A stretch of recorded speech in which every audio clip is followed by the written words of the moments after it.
Dahil sa ako po inabutan ng gutom dito sa may Ayala, at napadaan po ako sa isang steakhouse na sa Texas Roadhouse dito po sa may Glorieta, Ayala, Makati. So umorder po tayo ng isang baby back rib na may kasamang Caesar salads. And then makikita nyo po ang sarap po talaga ng kanilang baby back ribs.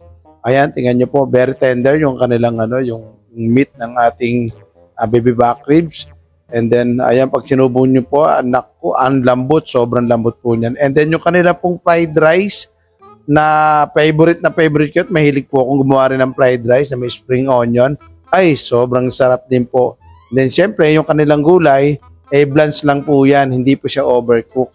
Then, sobrang sarap po talaga. Ay, naku, paulit-ulit po akong sinabakan tong aking baby back ribs na in-order at talaga pong sobrang lambot po niya.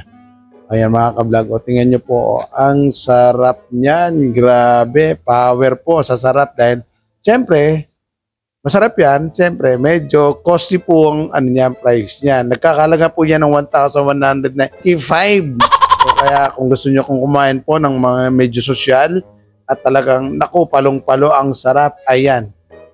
Diyan po kayo pumunta sa Glorieta por Ayala. And then, siyempre, sinubukan ko rin po doon po sa mga yung kanilang Caesar salad. Ayan, meron po siyang garlic bread na chunk. Then syempre, salad po 'yan. So puro leafy vegetables po yung kasama niyan.